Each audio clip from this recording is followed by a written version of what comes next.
नमस्कार दोस्तों, मैं विपिन बघेल आज आपके लिए वर्णमाला एकदम बेसिक से स्टार्ट कराऊंगा। पूरा का पूरा ऐसा खत्म कराऊंगा कि जिंदगी में इसके बाद आपको वर्णमाला कभी भी पढ़ने की जरूरत ना पड़ेगी। ठीक है। अगर आप सीआरपीएफ की स्पेशल तैयारी कर रहे हैं तो कोई दिक्कत की बात नहीं है। पूरे के पूरे नोट्स आप बनाते जाइए। साथ ही साथ में आपको चित्र द्वारा पूरा का पूरा वर्णमाला ऐसे समझाऊंगा जैसे जिंदगी में आपको कभी भी पढ़ने की जरूरत ना पड़े। ठीक है। और सीधा का सीधा आपके दिमाग में घुसेगा। तो वीडियो को पूरी लास्ट तक देखना। ठीक है। अगर वीडियो आपको अच्छी लगे तो वीडियो को लाइक और चैनल को सब्सक्राइब यार जरूर करना। ठीक है। क्योंकि मैं आपके लिए इतनी मेहनत करता हूं तो थोड़ा सा आपका भी योगदान बनना जरूरी है। ठीक है। तो आज हम देखेंगे वर्णमाला। तो वर्णमाला में हम बेसिक से पढ़ेंगे। देखो, जब एक बच्चा पैदा होता है, देखो मैं आपको बताऊं, जब एक बच्चा पैदा होता है तो वो अपने मुंह से डायरेक्टली बताओ क्या करना स्टार्ट कर देता है। जब एक बच्चा पैदा होता है तो लिखना स्टार्ट कर देता है? नहीं करता। सबसे पहले वो ध्वनि निकालता है, आवाज निकालता है। ठीक है। जो ध्वनि निकालता है, आवाज निकालता है, सबसे पहले वो निकालता है। जो बच्चा रोता है, कुछ भी करता है, तो सबसे पहले ध्वनि आई। ठीक है। सबसे पहले ध्वनि आई। और ध्वनि का जो लिखित रूप है, यानी कि ध्वनि को हम जिस रूप में लिखेंगे उसको बोलते हैं वर्ड। ठीक है। वर्ड माला से आप समझे होंगे, जो वर्ड होते हैं वर्णों की माला, यानी अक्षरों की माला। जैसे फूल की माला होती है उसी तरीके से वर्णों की माला आज हम डिस्कशन करेंगे। ठीक है। तो जब एक बच्चा पैदा होता है तो वो सबसे पहले लिखना स्टार्ट नहीं करता। सबसे पहले वो बोलता है, ध्वनि निकालता है अपने मुंह से, तरह तरह की, रोता है, कुछ भी करता है, लेकिन ध्वनि सबसे पहले आई। उसके बाद जब हमने ध्वनि को एक लिखित रूप दे दिया, यानी कि लिखने के रूप में हमने दे दिया, तो उसको हमने बोला क्या? वर्ड। और वर्ड को ही हम एक और नाम से जानते हैं जिसका नाम है अक्षर। अगर अक्षर का हम मीन्स देखें, यानी कि ये देखो आपको अक्षर दिख रहा है, देखो मैं आपको बताऊं, ये आपको अक्षर दिख रहा है। अक्षर का हम मीन्स देखें तो अक्षर को दो पार्टों में बांट सकते हैं। ठीक है। अक्षर को कितने पार्टों में बांट सकते हैं? अ प्लस क्षर। अ प्लस क्षर। क्षर बोलते हैं जिसका विनाश नहीं होता, जिसका विनाश नहीं होता, विनाश नहीं होता। ठीक है। जिसका विनाश नहीं होता। देखो अ लगा है, अ क्या है? इसमें नेगेटिव वर्ड है, इसीलिए देखो क्षर मतलब विनाश ना होना। क्षर मीन्स क्या होता है? विनाश होता है। अ मतलब जिसका विनाश नहीं होता है, उसे बोलते हैं अक्षर। यानी अक्षर का तो वैसे ही विनाश नहीं होता। देखो उसको बोलने लग जाओ तो वो ध्वनि का रूप ले लेता है। जैसे कि हम बोलेंगे मुंह से तो वो ध्वनि का रूप ले लेता है। ठीक है। इसी को अगर हम लिखने के रूप में कन्वर्ट करेंगे तो दोस्तों वो लिखेंगे तो वो वर्ड का रूप ले लेता है। ठीक है। तो अब हम इसके बाद देखेंगे लिपि किसे कहते हैं। दोस्तों लिपि किसे कहते हैं? लिपि आपको कंफ्यूज करेगी। देखो मैं आपको बताऊं, लिपि बेसिकली मैं आपको समझाऊं सबसे पहले क्या होती है, और उसके बाद डेफिनेशन देखेंगे। देखो हमारे जो बुजुर्ग लोग होते हैं वो सबसे पहले कुछ ना कुछ वर्ड बना के गए। ठीक है। यानी कि आप मान लो, देखो एक स्कूल में जाओगे, बच्चों को पढ़ाओगे, तो आप ये लिखोगे तो इसको क्या बोलोगे? क बोलोगे, क्योंकि ये हमारी देवनागरी लिपि में लिखा हुआ है क। ठीक है। कहीं लिख रहा है च म न। अगर किसी से बोले कि ये चमन लिखा हुआ है, इसको पढ़, क्या लिखा हुआ है, तो कोई इसको कमल नहीं कहेगा। कमल क्यों नहीं कहेगा? क्योंकि हमारी देवनागरी लिपि में जो च है उसको च नाम दिया गया है, म है उसको म दिया गया है, न है उसको न दिया गया है। यानी कि सब लोगों के हिसाब से वो एक ही चीज दर्शाई गई है, उसको लिपि बोलते हैं, जो हमारी देवनागरी लिपि है। ठीक है। अब इसकी लैंग्वेज जाने तो लैंग्वेज में हम समझेंगे वर्ड लिपि के चिन्हों को कहते हैं। देखो मैं इसको साफ कर दूं, तो देखो इसको मैं सबसे पहले साफ कर दूं तो आपको साफ साफ दिखाई देगा। ठीक है। तो मैं आपको बताऊं, देखो यहाँ से थोड़ा सा साफ कर दूं। अब देखो, जो लिपि होती है उसको हम क्या बोलते हैं? देखो लिपि की जो डेफिनेशन है, बेसिकली डेफिनेशन क्या चीज है, देखो लिपि की डेफिनेशन देखो क्या है। मैं इसको थोड़ा सा वो कर दूं, जैसे कि आपकी इरेजर आपके सामने आ जाए। ठीक है।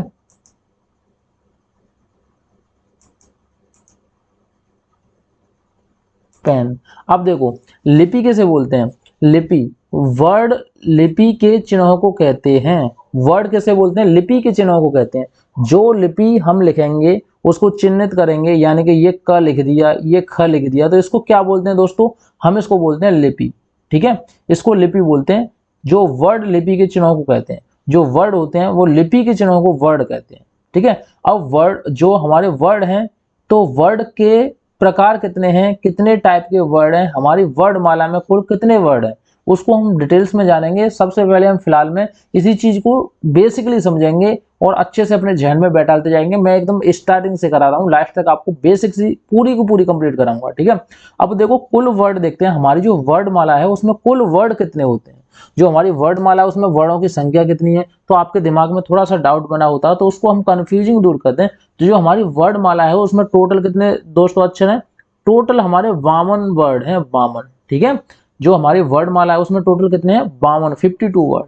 ठीक है, अब देखो वर्ड इसमें देखो 11 भी हैं, 33 भी हैं, 4 भी हैं, 2 भी हैं और 52 भी हैं। तो ये 11 क्या चीज है, तो जो हमारे 11 हैं वो क्या है दोस्तों, स्वर हैं। 11 क्या होते हैं, हमारी जो वर्णमाला है उसमें 11 स्वर होते हैं। क्या होते हैं, 11 स्वर होते हैं। अब व्यंजन की संख्या देखेंगे तो व्यंजन की संख्या 33 होती है।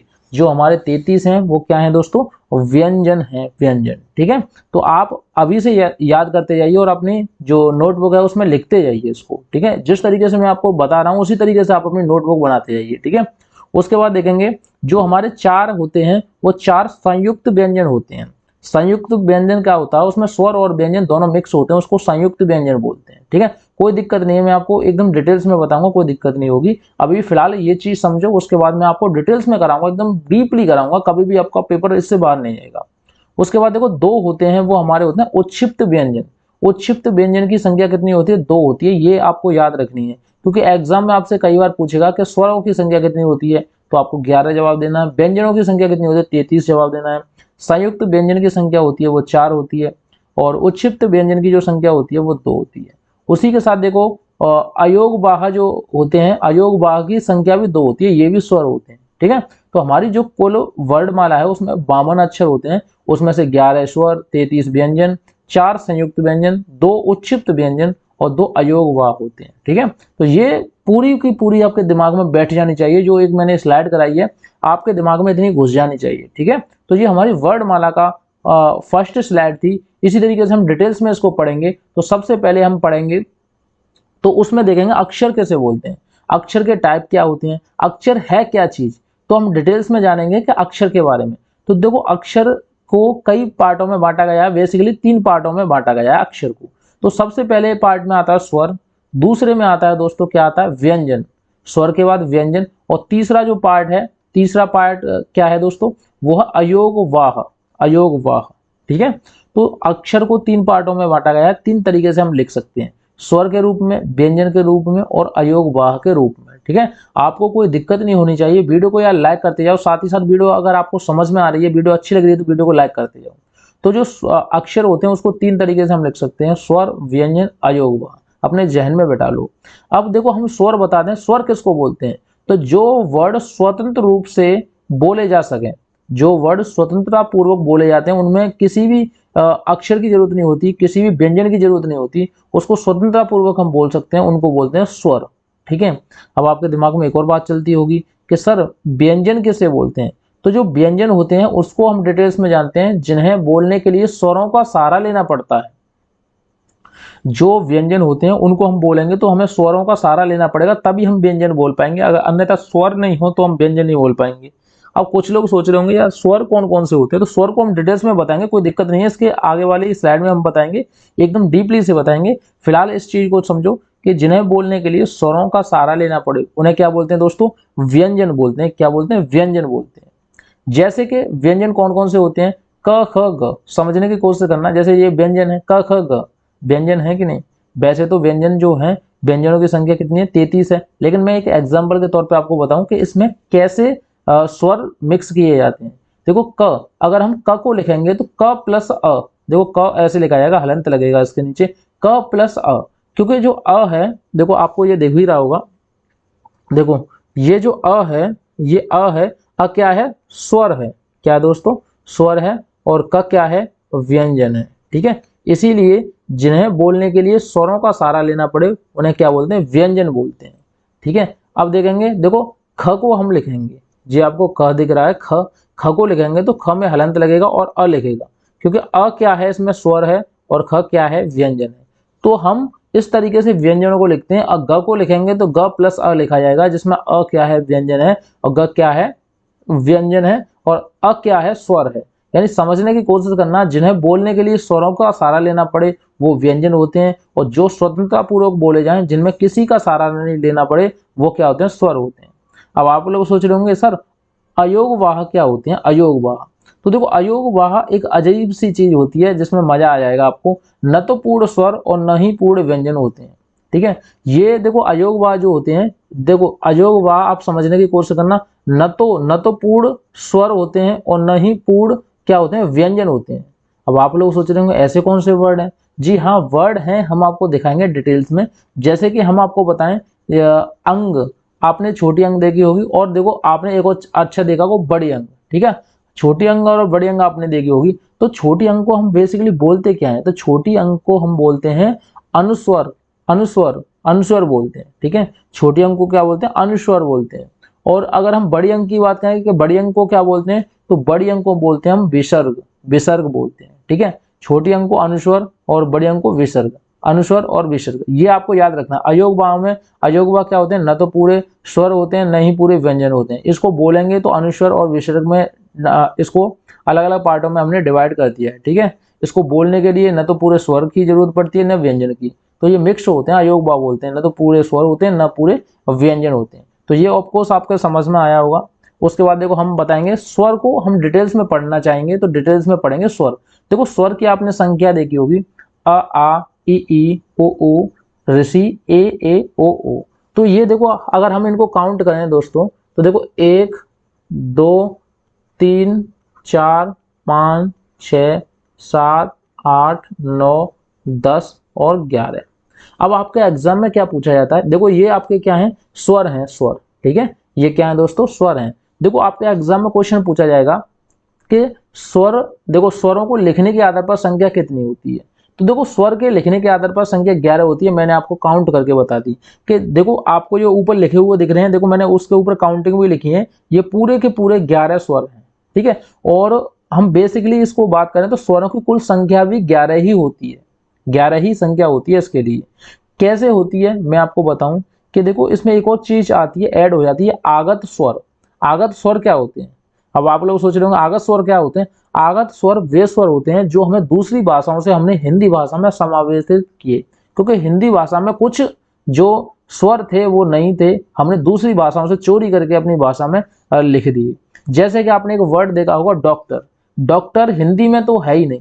हिंदी में इसलिए नहीं है क्योंकि हमारी जो हिंदी भाषा है, देवनागरी लिपि है, उसमें हम चिकित्सक के नाम से जानते थे, हमें डॉक्टर की जरूरत ही नहीं पड़ी, क्योंकि हमने दूसरी भाषाओं से देखा, जैसे कि उर्दू हुआ, फारसी हुआ, उसमें देखा तो उसमें डॉक्टर लिखा हुआ था। जब डॉक्टर लिखा हुआ था, देखो डॉक्टर में आपने ऊपर इसकी मात्रा देखी होगी, वो क्या होता है, आ देखा होगा, अर्ध चांद होता है, अर्ध चांद होता है। अब आप लोग सोचेंगे पूरा चांद कैसे होता है, तो पूरा चांद होता तो देखो मैं आपको बताऊं कि ऐसे करके एक बिंदी लगी होती पूरे चांद के लिए। अर्ध चांद इसलिए बोलते हैं क्योंकि उसमें बिंदी नहीं लगी होती, और हमारी हिंदी भाषा में अर्ध चांद पहले से पूरा चांद तो है, क्योंकि चंद्रमा की बिंदी लगती है, जैसे चांदनी दिखेंगे तो चंद्रमा की बिंदी लगेगी, ठीक है। आपका अच्छे से समझ में आ रहा होगा। अब आपका एक और टॉपिक बनता है जो काफी ज्यादा इंपोर्टेंट है, उसको देखते हैं। देखो अर्थ के आधार पर स्वरों की जो संख्या होती है वो 10 होती है।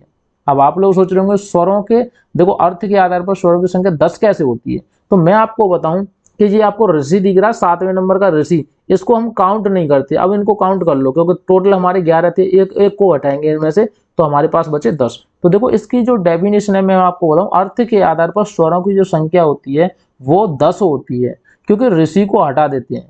टोटल तो हमारे पास 11 थे, उसमें से ऋषि को हमने हटा दिया तो हमारे पास स्वरों की जो संख्या होती है वो 10 बची, ठीक है। तो ये पॉइंट आपको याद करने हैं, साथ ही साथ अपने नोट्स बनाने हैं, क्योंकि आप अच्छे से रिवाइज कर सको, इससे बाहर कुछ नहीं आएगा, यही आपके बहुत ज्यादा एग्जाम में पूछे जाते हैं। उसके साथ देखो अगला हम आपको बताने, जीवा के आधार पर स्वरों के प्रकार 3 होते हैं।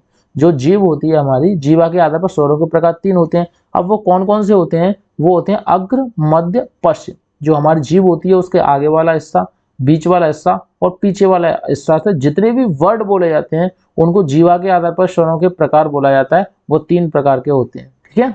उसके बाद देखो एक और पॉइंट आता है, होठों के आधार पर स्वरों के प्रकार 2 होते हैं। जो हमारे होठ होते हैं उसके आधार पर स्वरों की बात करें तो वो स्वर होते हैं वो 2 टाइप के होते हैं।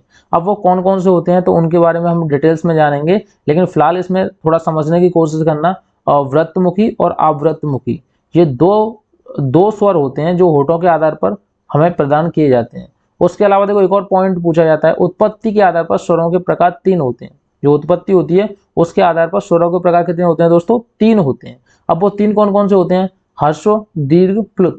ह्रस्व, दीर्घ, प्लुत, तो साथ ही साथ आपको लिखते जाना है। डिटेल्स में तो हम इसके बाद ही समझेंगे, कोई दिक्कत नहीं है। एक और पॉइंट बनता है आपका, मुंह खोलने के आधार पर स्वरों के प्रकार 4 होते हैं। जो हमारा मुंह खुलता है उसके आधार पर स्वरों के प्रकार कितने होते हैं दोस्तों? 4 प्रकार के स्वर होते हैं। वो कौन कौन से होते हैं तो उनको जानेंगे। संवृत, अर्ध संवृत, विव्रत और अर्धविव्रत। तो ये आपके स्वर थे जहां से आपके लिखित एग्जाम में क्वेश्चन पूछे जाते हैं, वो इस तरीके के पूछे जाते हैं। अब इनको डिटेल्स में जानेंगे, तो डिटेल्स में जानने के लिए आपको काफी फायदा होगा, ठीक है। आपको अच्छे से वीडियो को रिवाइज करना, नोट्सों पे ज्यादा फोकस करना है, ठीक है। जहां तक मैंने आपको करा दिया उसको समझने की कोशिश करो, ठीक है। उसके बाद देखो हम और आपको बताएंगे काफी अच्छी चीजें हैं। देखो स्वरों के प्रकार, लेकिन किसके लिए? उत्पत्ति के आधार पर देखेंगे स्वरों के प्रकार कितने होते हैं। जो हमारे स्वर होते हैं उनके प्रकार कितने होते हैं, उत्पत्ति के आधार पर जानेंगे, उत्पत्ति के आधार पर, ठीक है। तो उत्पत्ति के आधार पर हमारे, वैसे मैं आपको बताऊं कि जो स्वरों के प्रकार होते हैं, देखो मैं आपको बताऊं स्वरों के प्रकार होते हैं 3 प्रकार के होते हैं। तो आपको ये बात याद रखनी है, कभी कभार एग्जाम में डायरेक्ट ही क्वेश्चन पूछा जाता है स्वर, देखो उत्पत्ति के आधार पर स्वरों के कितने प्रकार होते हैं, तो 3 प्रकार होते हैं, ये आपको याद रखना है। वो कौन कौन से होते हैं मैं डिटेल्स में आपको बताऊंगा। जैसे मूल, लघु, ह्रस्व स्वर। देखो मूल नाम से भी इसी को कहते हैं, ह्रस्व भी इसी को कहते हैं, लघु भी इसी को कहते हैं। लघु इसलिए कहते हैं क्योंकि इसको बोलने में बहुत कम समय लगता है, इसलिए इसको लघु स्वर बोलते हैं। अब इसमें जो लघु स्वर होते हैं, उसके बाद देखो एक और स्वर होता है, उसमें जानेंगे। देखो एक और स्वर होता है इसके बाद दीर्घ स्वर, जिसको ग्रंथ गुरु स्वर और संधि स्वर भी कहते हैं। देखो दीर्घ स्वर बोलते हैं और क्या बोलते हैं, गुरु स्वर और संधि स्वर भी बोलते हैं इसी को, ठीक है। तो काफी ज्यादा इंपॉर्टेंट है। स्वरों के प्रकार उत्पत्ति के आधार पर कितने होते हैं? 3 तरीके के होते हैं। एक तो मूल, लघु, ह्रस्व, दीर्घ, गुरु, संधि। उसके बाद एक तीसरा जो आता है वो आता है प्लुत स्वर, प्लुत स्वर, ठीक है। तो ये बात आपको याद रखनी है। स्वरों के प्रकार कितने हैं? 3 प्रकार के हैं। देखो मैंने यहाँ पे लिख दिया, ठीक है, यहाँ पे मैंने लिख दिया, ये आपको याद रखना 3 प्रकार के स्वर होते हैं, ठीक है। तो जो 3 प्रकार के किसके लिए होते हैं? उत्पत्ति के आधार पर 3 प्रकार के होते हैं। उसके बाद देखो मूल स्वर, लघु स्वर, ह्रस्व स्वर के बारे में डिटेल्स में जानेंगे। तो इसमें जो आते हैं वो आते हैं अ, आ, ई, देखो ऋषि तक आते हैं। देखो छोटा आ, छोटी ई और छोटा ऊ और ऋषि, ये मूल स्वर, लघु स्वर, ह्रस्व स्वर के नाम से जाने जाते हैं। क्योंकि लघु समय अ, ई, उ, इनको बोलने में बहुत कम समय लगता है, इनको हम आसानी से बोल सकते हैं, इनको बोलने में बहुत कम समय लगता है, इसीलिए उनको लघु स्वर या ह्रस्व स्वर या मूल स्वर भी कहते हैं, ठीक है। उसके बाद देखो दीर्घ स्वर के बारे में जानेंगे। तो जो दीर्घ स्वर होते हैं वो बड़ा आ, बड़ी ई, बड़ी ऊ, ए, ओ, और ये आपको दिख रहे हैं, जितने दिख रहे हैं ये सब क्या है? ये दीर्घ स्वर हैं, संधि स्वर के नाम से जानते हैं, और गुरु स्वर भी इन्हीं को बोलते हैं, क्योंकि इनको बोलने में काफी ज्यादा समय लगता है, ठीक है। तो ये बात आपको याद रखनी है। उसी के साथ देखो हम इसमें एक और डिवाइड करेंगे। देखो इसमें भी डिवाइडिंग है, गुरु, दीर्घ, संधि स्वर को डिवाइड करेंगे 2 पार्टों में। 2 पार्टों में डिवाइड करेंगे तो एक पार्ट में आता है मूल, दीर्घ, सजातीय। क्या आता है दोस्तों? मूल, दीर्घ, सजातीय। और जो दूसरा पार्ट आता है उसमें आता है संयुक्त स्वर, संयुक्त स्वर, ठीक है। ये बात आपको याद रखनी है। दीर्घ, गुरु, संधि स्वर को 2 पार्टों में बांटते हैं। एक पार्ट में आता है मूल, दीर्घ, सजातीय, और दूसरे पार्ट में आता है संयुक्त स्वर, ठीक है। अब मूल, दीर्घ, सजातीय में देखेंगे तो बड़ा आ, देखो इसमें से देखो ये आपके टोटल के टोटल क्या थे? देखो आपके ये टोटल के टोटल क्या थे?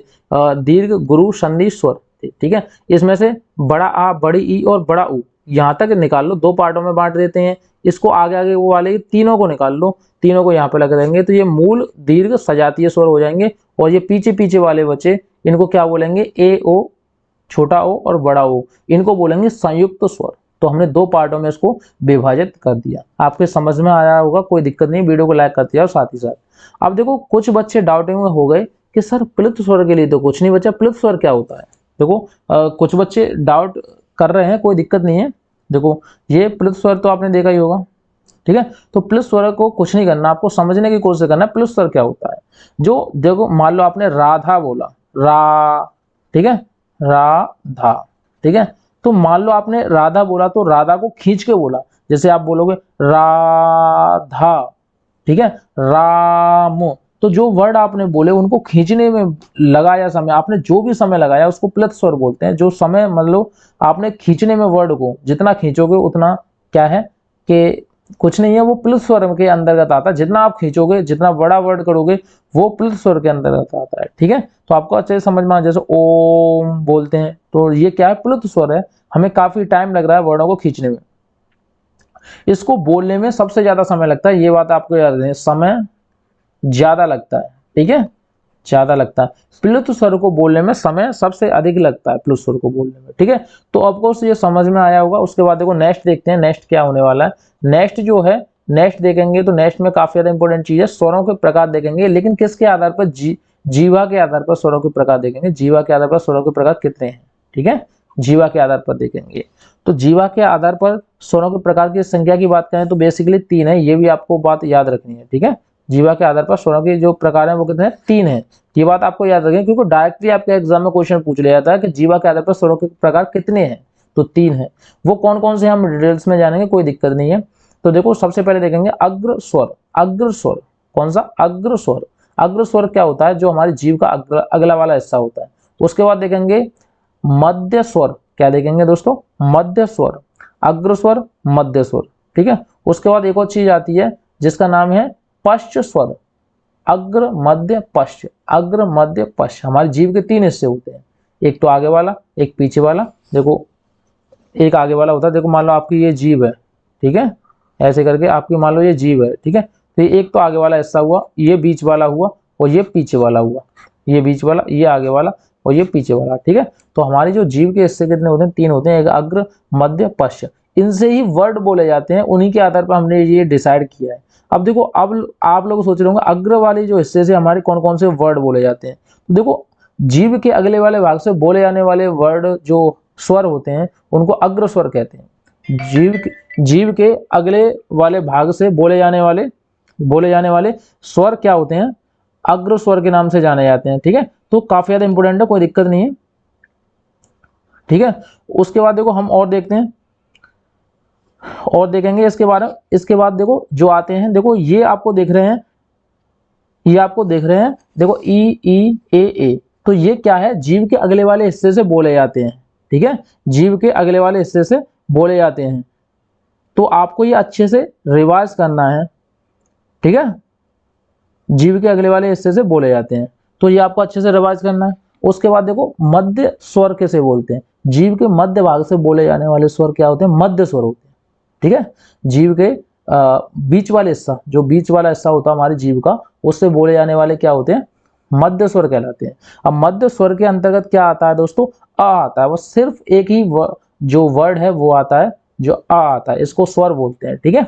उसके अलावा देखो पश्च स्वर। पश्च स्वर क्या बोलते हैं, जीभ के पश्च भाग से बोले जाने वाले स्वर क्या होते हैं, पश्च स्वर कहलाते हैं। अब इसके अंतर्गत कौन कौन से जो वर्ड है हमारे आते हैं, आ ई ए उ ए। और देखो ये आपको सामने दिख रहे हैं, जितने भी ये वर्ड दिख रहे हैं, देखो बड़ा, छोटा ऊ, बड़ा ऊ, छोटा ओ, बड़ा ओ और ओ, ये सारे के सारे जीभ के पश्च भाग से बोले जाते हैं, पिछले हिस्से से बोले जाते हैं, ठीक है। तो जीभ के आधार पर आपने स्वरों के प्रकार देख लिए। उसके बाद देखो और दिखाते हैं हम, और आएगा, देखो अगला आएगा आपका स्वरों के प्रकार। स्वरों के प्रकार, लेकिन मुख खुलने के आधार पर, किसके आधार पर, जो हमारा मुंह है, मुंह खोलने के आधार पर इसके देखेंगे, डिटेल्स में देखेंगे, ठीक है। तो इसके अंतर्गत क्या क्या आता है, इसके अंतर्गत देखेंगे दोस्तों, इसको 4 पार्टों में बांटते हैं। क्या बांटते हैं, 4 पार्टों में बांटते हैं, ठीक है। इसको 4 पार्टों में बांटते हैं। संवृत स्वर, संवृत स्वर। उसके बाद देखो आता है दोस्तों, क्या आता है, अर्ध संवृत स्वर। देखो संवृत स्वर, अर्ध संवृत स्वर। उसके बाद आता है दोस्तों, क्या आता है, विव्रत स्वर, विव्रत स्वर। उसके बाद आता है दोस्तों अर्ध विव्रत स्वर। तो ये 4 पार्टों में हमने बांट दिए। 4 पार्टों में हम बांटेंगे, संवृत स्वर, अर्ध संवृत स्वर, विव्रत स्वर और अर्ध विव्रत स्वर, मुख खुलने के आधार पर, ठीक है। तो हम 4 पार्टों में बांटते हैं। अब संवृत स्वर क्या होते हैं उसको जानते हैं। बोलते समय मुख लगभग बंद रहता है, यानी कि जो वर्ड हम बोलते हैं उनको बोलते समय हमारा मुख लगभग बंद होता है, उसी को क्या बोलते हैं, संवृत स्वर बोलते हैं। क्या बोलते हैं, संवृत स्वर बोलते हैं। तो यहां तक किसी भी स्टूडेंट को दिक्कत नहीं होनी चाहिए। अब हम आपको बताएंगे वो कौन कौन से जो वर्ड होते हैं आपको बोलते समय मुख लगभग बंद होता है। तो ए ई ओ ऊ, इनको बोलते समय आपका जो फेस है, मुंह है, वो पूरी तरीके से बंद होता है, ठीक है। तो कोई दिक्कत नहीं होती इन वाले वर्णों को बोलने में। उसके बाद देखते हैं अर्ध संवृत स्वर। अर्ध संवृत स्वर जानते हैं, बोलते समय मुख बहुत थोड़ा खुलता है, यानी कि थोड़ा सा खुलता है, कोई दिक्कत वाली बात नहीं है। इसके अंतर्गत आते हैं ओ और ए, इसके अंतर्गत आते हैं ओ और ए। तो यहां तक किसी को दिक्कत नहीं होगी। उसके बाद आता है दोस्तों विव्रत स्वर। अब विव्रत स्वर क्या होते हैं, इनको देखेंगे। पूरा मुख खुलता है। अब पूरा मुख एक ही वर्ड में खुलता है, वो आप सब लोग जानते हो, आ। अगर आ को आप बोलोगे तो आपका पूरा का पूरा मुंह खुल जाएगा। नहीं तो आप ट्राई करके साथ ही साथ इनको देख सकते हो, कोई दिक्कत वाली बात नहीं है। देखो आपको अच्छे से रिवाइज हो जाएंगे, अच्छे से याद हो जाएंगे, आप साथ ही साथ इनको ट्राई करके देखो, ठीक है। उसके साथ देखो आधा मुख खुलता है। जो अर्ध विब्रत स्वर होते हैं उसमें क्या होता है, आधा मुख खुलता है। अब आधा मुख जो खुलता है इसके अंतर्गत कौन कौन से आते हैं, छोटा आ, ए, ओ और ओ। ये वर्ड जो आपको दिख रहे हैं वो अर्ध विब्रत स्वर के अंतर्गत आते हैं, इसमें आधा मुख खुलता है। तो ये वीडियो आपको अच्छी लगी होगी। उसके साथ देखो एक और रह गया है, उसको भी हम आपको कराते हैं। देखो ये हमारा पार्ट जो था वो फर्स्ट, अब पार्ट सेकंड और आएगा वर्णमाला से। उसके बाद आपको जिंदगी में कभी भी वर्णमाला पढ़ने की जरूरत नहीं पड़ेगी। तो वो स्वरों के प्रकार देखेंगे ओष्ठ आकृति के आधार पर। जो हमारे होठ होते हैं, होठों के आधार पर जो स्वरों के प्रकार हैं वो कितने प्रकार हैं, 2 प्रकार हैं। अब 2 कौन कौन से हैं, तो देखो सबसे जो फर्स्ट है वो है वृत्तमुखी स्वर। यानी कि जब हम अपने होठों से बोलते हैं तो वृत्त के समान हमारा होठ बन जाता है, उसको बोलते हैं वृत्तमुखी स्वर, ठीक है। और जो दूसरा होता है अर्धवृत्तमुखी स्वर। अर्धवृत्तमुखी स्वर यानी कि हमारा जो होठ होते हैं वो आधा वृत्त बनाते हैं, उसको बोलते हैं अर्धवृत्त स्वर, ठीक है, अर्धवृत्त स्वर। तो आपको अच्छे से याद हो रहे होंगे, कोई दिक्कत नहीं है। इसको डिटेल्स में जानते हैं। तो बोलते समय होठ, देखो बोलते समय होठ वृत्त बनाते हैं तो वृत्तमुखी स्वर कहलाते हैं। बोलते समय होठ क्या करते हैं, वृत्त बनाते हैं तो वृत्तमुखी स्वर कहलाते हैं। इसके अंतर्गत आते हैं छोटा ऊ, बड़ा ऊ, छोटा ओ, बड़ा ओ और ओ। तो ये सब क्या है, वृत्तमुखी स्वर है। अब आप लोग सोच रहे होंगे आवृत्तमुखी स्वर कौन से होते हैं। तो देखो बोलते समय होठ वृत्त नहीं बनाते, ठीक है, बोलते समय होठ वृत्त नहीं बनाते, उसको बोलते हैं अर्ध विव्रत स्वर। यानी कि आधा आपका होठ, आधा क्या होता है आपका वृत्त बनता है, बोलते समय होठ वृत्त नहीं बनाते बिल्कुल भी, ठीक है। तो इसके देखेंगे आवृत्तमुखी, इसको बोलते हैं। देखो अर्धवृत्त तो आपके यहाँ पे लिख गया है, देखो देखो मैं आपको डिटेल्स में बताऊं। देखो यहाँ पे देखो, देखो ये जो आपको दिख रहा है यहाँ पे आपको क्या लिखना है, आवृत्त लिखना है, आवृत्तमुखी, ठीक है। थोड़ी सी इसमें मिस प्रिंटिंग हो गई है, ठीक है। आवृत्तमुखी है ये, ठीक है। यानी कि वृत्तमुखी यानी वृत्त बनाएंगे, आवृत्तमुखी वृत्त नहीं बनाएंगे, बिल्कुल भी वृत्त नहीं बनाएंगे। बोलते समय होठ वृत्त नहीं बनाते, उनको बोलते हैं आवृत्तमुखी, ठीक है। इसके अंतर्गत आते हैं देखो छोटा आ, ई, ए। तो ये जे वर्ड आपको दिख रहे हैं वो सब क्या है, आवृत्तमुखी हैं। इनको बोलते समय आपका व्रत नहीं बनेगा, ठीक है। तो मैंने आपको ये फर्स्ट पार्ट दे दिया, सेकंड पार्ट के लिए आप इंतजार करना, ठीक है। मैं कल आपका सेकंड पार्ट दे दूंगा। इससे पहले वीडियो को लाइक करना, वीडियो को यार सपोर्ट करना, चैनल को सब्सक्राइब जरूर करना। Thank you.